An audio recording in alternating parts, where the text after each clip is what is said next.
ഉൽപ്പത്തി 2:2 ദൈവം തന്റെ ജോലി 7-ാം ദിവസം പൂർത്തിയാക്കി.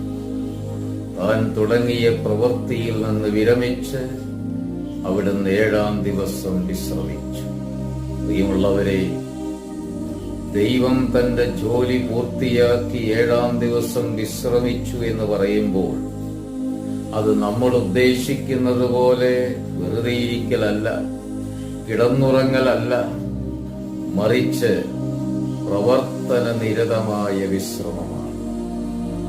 തന്റെ സൃഷ്ടികളെ പരിപാലിക്കുന്നതിൽ നിന്ന്, സംരക്ഷിക്കുന്നതിൽ നിന്ന് ദൈവം മാറി നിൽക്കുന്നില്ല.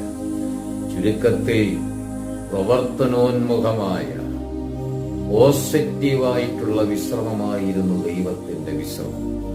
നമ്മുടെയും വിശ്രമം അതുപോലുള്ള വിശ്രമമായി.